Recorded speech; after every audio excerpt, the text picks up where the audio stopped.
El 19 de octubre de 1912, en un anticuario de Villa Mondragone, Italia, un libro cambió para siempre la historia de la criptografía. Su portada no tenía título. Sus páginas, escritas a mano con tinta marrón, mostraban un alfabeto que nadie había visto antes. Wilfrid Voynich, un librero polaco de 42 años, lo compró por 240 liras, sin imaginar lo que tenía entre manos. El manuscrito medía 22,5 centímetros de alto, 16 de ancho y 5 de grosor. 240 páginas de pergamino, algunas plegadas en mapas. Lo más inquietante no era su lenguaje. Eran sus ilustraciones. Plantas con hojas que no correspondían a ninguna especie conocida. Raíces retorcidas en formas imposibles. Flores con pétalos que parecían órganos humanos. Tallos que se enredaban en espirales geométricas. En otras páginas, diagramas astronómicos mostraban constelaciones que no existían. Mujeres desnudas emergían de tubos conectados a sistemas de vasijas, como si fueran parte de un experimento médico. ¿Un tratado de alquimia? ¿Un manual de medicina? ¿O algo mucho más extraño? La primera pista sobre su origen apareció en una carta adjunta, fechada en 1665, escrita por Johannes Marcus Marci, médico personal del emperador Rodolfo II de Bohemia. Marci explicaba que el manuscrito había sido comprado por el emperador en 1586 por 600 ducados de oro. Una fortuna equivalente a varios años de salario de un artesano. El vendedor, según Marci, fue un tal John Dee, matemático y astrólogo de la reina Isabel I de Inglaterra. Dee, conocido por sus estudios de ocultismo, habría afirmado que el libro era obra de Roger Bacon, fraile franciscano del siglo XIII. Bacon, pionero del método científico, era famoso por sus experimentos con lentes y su obsesión por descifrar códigos. Pero aquí comenzaban los problemas. Roger Bacon murió en 1292. El manuscrito Voynich, según análisis de carbono 14, fue escrito entre 1404 y 1438. Un error de casi 150 años.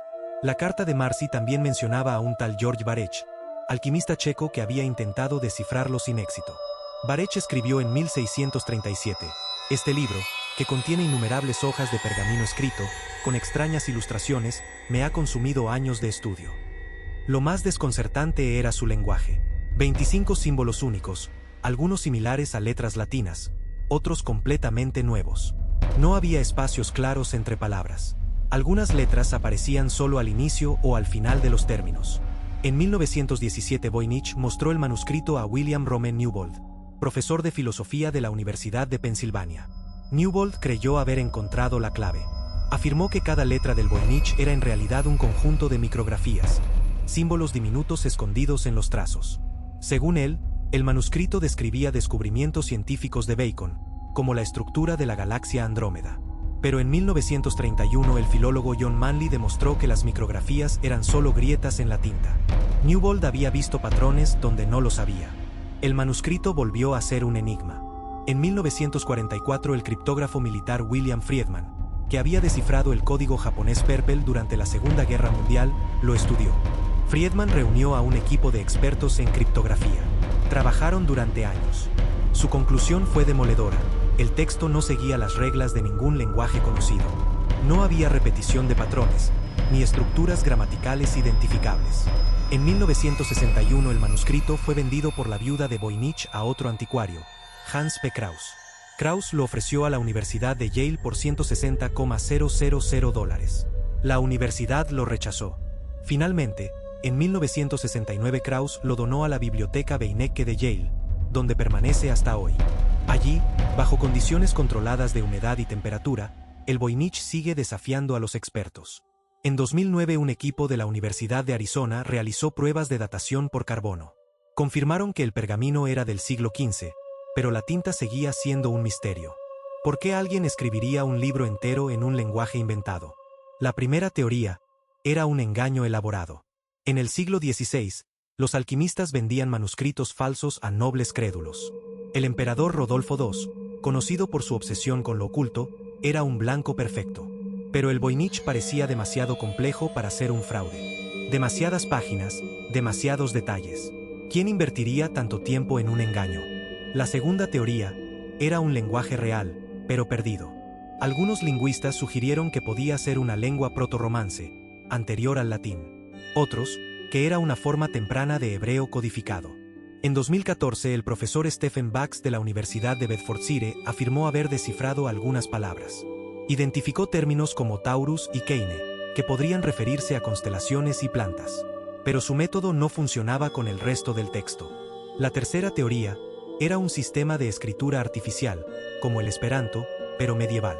Un lenguaje creado para comunicar conocimientos secretos entre iniciados. Pero si era así, ¿por qué no hay otros ejemplos? En 2017, un estudio de la Universidad de Alberta usó inteligencia artificial para analizar el texto.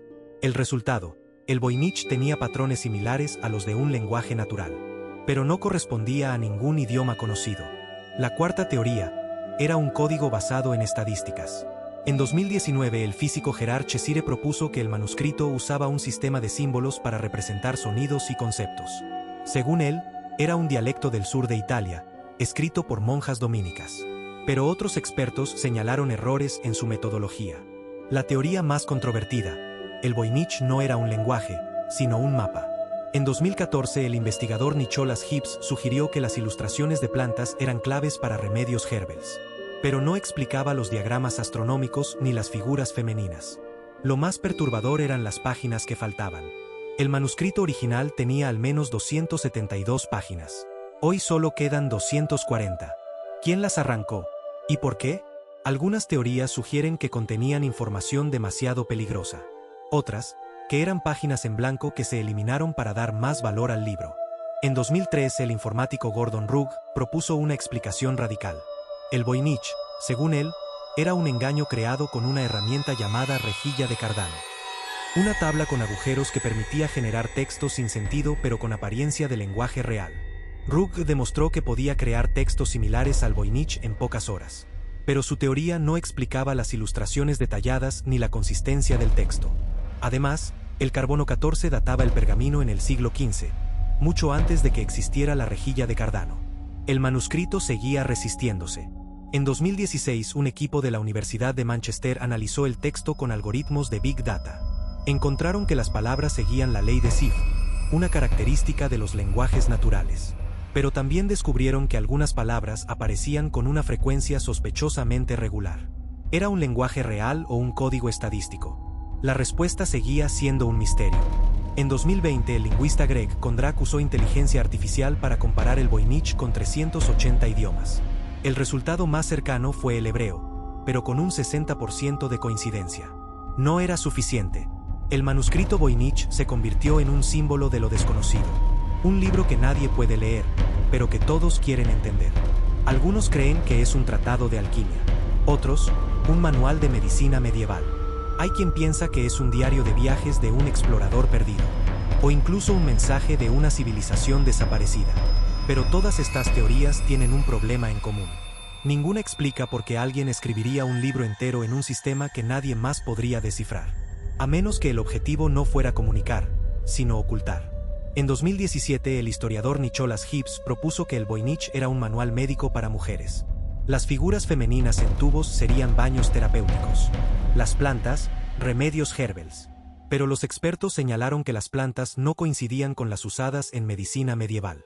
Además, los diagramas astronómicos seguían sin explicación. La teoría más reciente viene de la física cuántica. En 2021, el investigador Gerard Cheshire sugirió que el manuscrito podría ser un código cuántico. Un sistema de símbolos que representaría estados cuánticos. Pero esta teoría carece de pruebas y es rechazada por la mayoría de los científicos. El manuscrito Voynich sigue siendo un espejo. Refleja las obsesiones de quienes lo estudian. Para los lingüistas, es un lenguaje perdido. Para los criptógrafos, un código indescifrable. Para los historiadores, un fraude. Para los místicos, un libro sagrado. Pero hay un detalle que nadie ha podido explicar. En 2009, el investigador Andreas Chinner analizó la frecuencia de las palabras. Descubrió que seguían un patrón matemático perfecto. Demasiado perfecto para ser un lenguaje natural. Como si alguien hubiera diseñado el texto para que pareciera real, pero no lo fuera. ¿Un engano? ¿Un experimento? O algo más. El manuscrito Voynich no da respuestas. Solo preguntas. Y tal vez esa sea su verdadera naturaleza. No es un mensaje para ser leído, sino un desafío para ser resuelto.